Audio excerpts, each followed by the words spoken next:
This week it's leaves, glorious leaves.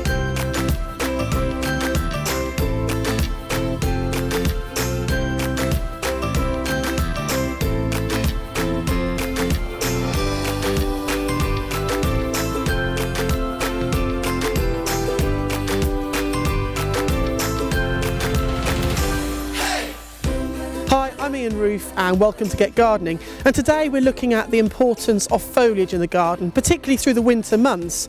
And there are lots of different types of foliage available, whether it's glossy, it's textured, it's matte, it's cream, it's golden. There really are lots of different types, and also the shape of the foliage is also very, very useful.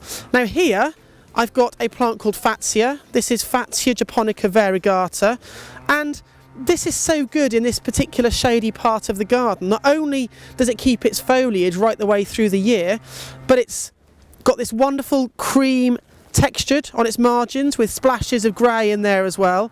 It's perfect for a shady spot. It makes a wonderful shrub about 6 to 8 feet in height and spread eventually. That's a couple of metres by a couple of metres in all directions. It's very, very tough, and it looks good for 12 months of the year. It really is great. And when we're in the darkest days, when light levels are pretty low and the days are short, this evergreen foliage is so important for letting us know that our gardens are alive, and it's not long until spring is just round the corner. Here we've got a golden-edged form of Griselinia littoralis, and it's a perfect plant for any garden, but particularly good for here at East Ruston because littoralis means of the sea. So it's actually a very tough plant and will cope with the salt-laden air that we occasionally get off the North Sea. But as you can see, it's also got wonderful foliage. We've got that really dark emerald green in the centre. We've got lovely golden margins to it. And if you look at the whole plant as a whole, it's got wonderful structure. It's got great branch structure. It's sweeping up to the sky, and this in any part of the garden, but particularly can be used in a slightly shady spot, will work very well at giving light, injecting some colour and really brightening up very, very dull corners. And to top it all, it's tough, it's evergreen, it really is a winner. Other plants which give us wonderful structure in terms of their stems and their foliage are Mahonias. And here we have a great form of Mahonia which will produce us not only this wonderful leaf, but also racemes of sweetly scented yellow flowers through the winter months. And there are many forms of Mahonia. This is a form of Mahonia cross media, and it's probably winter sun, I would think. But there's also one called Lionel Fortescue.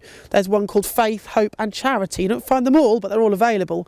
And they're great for full sun or shady spots. The important thing to keep that foliage and those flowers low down is that when they finish flowering and start to shoot next spring, is you prune the tops out of them. Otherwise you'll end up with flowers and foliage high up in the trees and nothing low down that you can appreciate. But just look below it, look what we've got. Mixed in as well, we've got a lovely foliage perennial. We've got Arum italicum pictum, really beautiful, sometimes called the cuckoo pint, sometimes called lords and ladies. There are many cultivated forms of this, but they really are a native UK woodlander.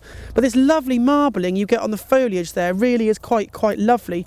You see, even perennials can give you important foliage colour through the winter months. And then of course this will be followed by next year by these spikes with their spadix and also red fruit later in the year as well. But we want them for their foliage. Then just come across here a bit further and we've got a form of box, a form of Buxus hansworthiensis. Now I know a lot of people aren't growing box at the moment because of box blight, but this form is relatively resilient and has this wonderful slightly yellowing flecked look to the foliage there. It really is lovely. But combine those together in terms of their shape and their structure, and you've got some cracking winter colour.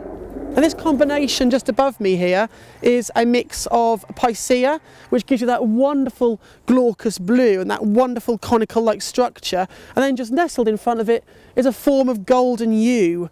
And yew is a wonderful plant for the garden. I've said it to you before, it's great for hedges, but there are also a lot of shrubby forms like this one behind me, which give you graceful structure, evergreen framework, and that wonderful sort of sulphury green yellow, which works so well with the glaucous blue. So you see, if you pick your colours and your structures really carefully, conifers really can be a great asset to any garden.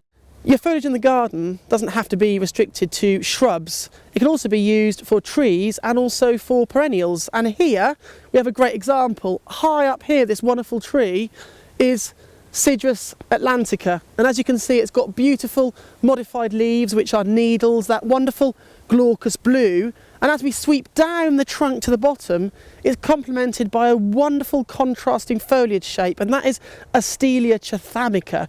It's a plant which originates from woodland in New Zealand.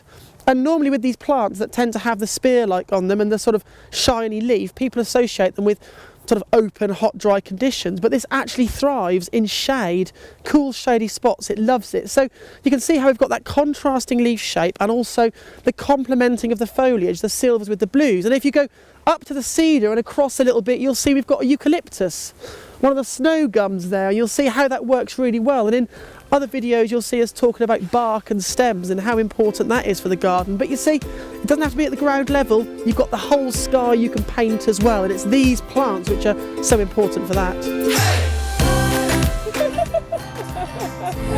I'm gonna sneeze in a minute, hang on. Look at the amount of berries on those branches, absolutely fabulous. This is a rather unusual holly from the fact that it actually has yellow berries. From September right the way through until February, you have crops of these lovely, very sour, but beautifully red apples.